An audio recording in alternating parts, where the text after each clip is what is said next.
In this video, we're going to show you how you can change the engine oil and filter on your 2003 GMC Sierra 3500. This is going to be a very similar process for all of your vehicles equipped with a 5.3 to a 6.0, even a 4.8 V8. And the filter that we use is a PF46 AC Delco.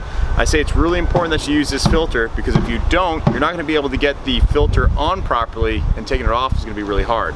There's not a lot of clearance between where the filter bolts onto or screws onto and the oil pan housing itself. That's why these filters are a little bit tighter than most filters that you would get aftermarket that say they can fit. To do this job, you'll want to have a 15mm socket and ratchet. You can use a wrench if you want, and you're going to want to have an oil filter wrench so that you can go ahead and remove that filter from the oil pan area. Besides that, have your drain pan. You don't actually need to raise the vehicle. You can slide in right underneath from behind the driver's side front tire.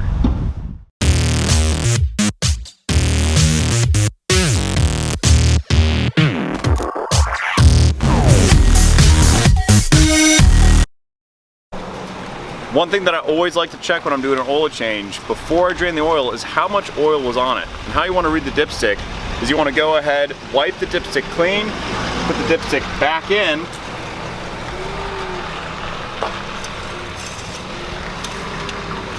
pull it back out, and then you'll go ahead and read. So right now, we see that there is no oil on this dipstick, which means that there's no oil inside the drain pan. There's no oil inside the oil pan.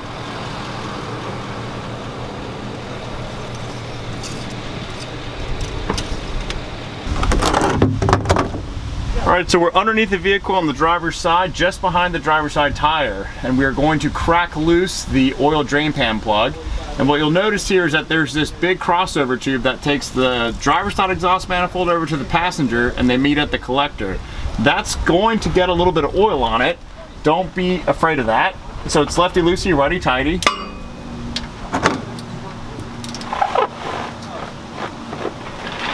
Someone put this on with the force of a god.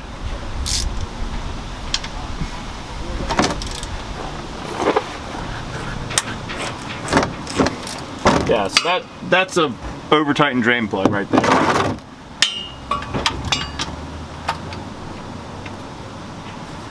So go ahead, get her crack loose, and then pull her out.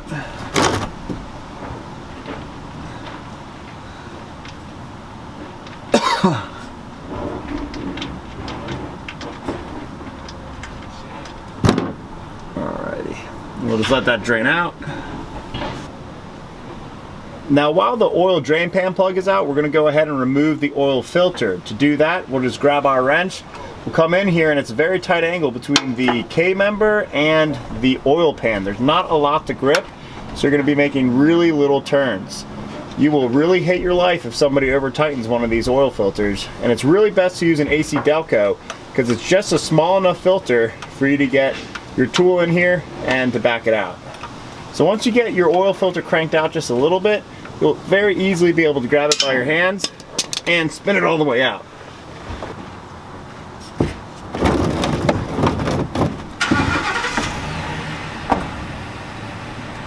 We'll just let that drip down a little bit so we don't make a big mess on this nice parking lot. So once the filter's drained down a little bit, there's still going to be a bunch of oil in it, but at least you're not going to make a massive mess on your driveway. So just put it out, dump it right into the drain pan. We get these drain pans from Advanced Auto Parts. They're my favorite one because they hold 24 quarts. So once you are ready to install the new oil filter, you want to make sure that off the vehicle you're using new oil and just putting a little bit of oil on that sealing ring, which is what's going to help it glide right into position. And then you can go ahead and screw it on. Now if you use an aftermarket oil filter, there's a chance that the filter is going to be a little bit larger than this factory one here, and that's going to cause a serious headache when it's time for reinstallation because you're super tight against this oil pan, and you want to make sure that you have as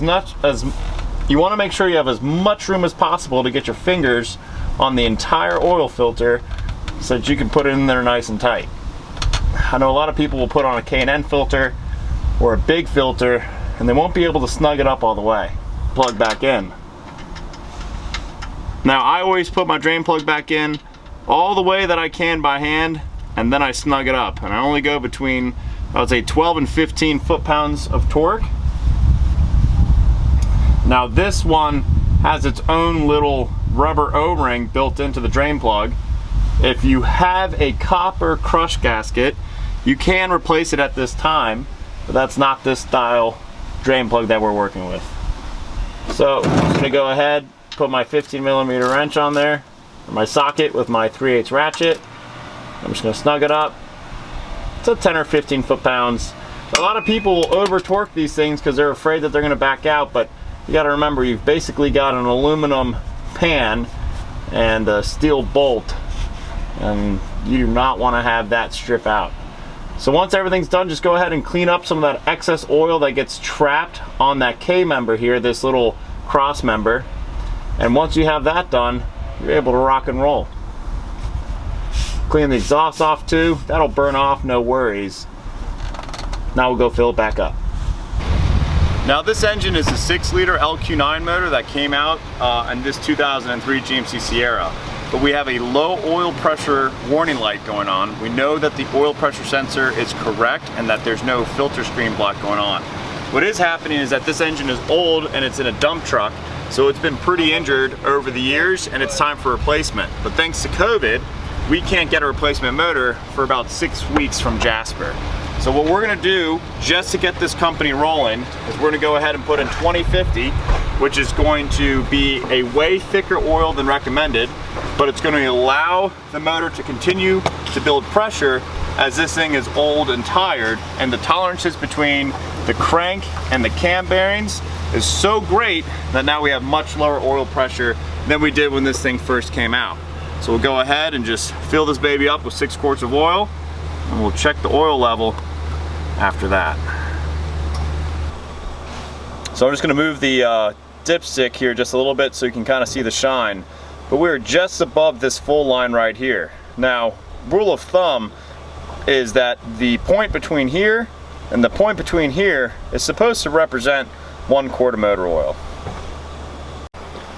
So once you have enough engine oil in the truck, you're going to go ahead and start it and immediately look at your oil filter to make sure that it's sealed correctly. I've had a couple of cases in the thousands of oil changes that I've done where the oil filter ring, that little O-ring at the very top, actually fails while you're installing it, and it shoots out like a zombie in a movie with a whole bunch of guts coming out.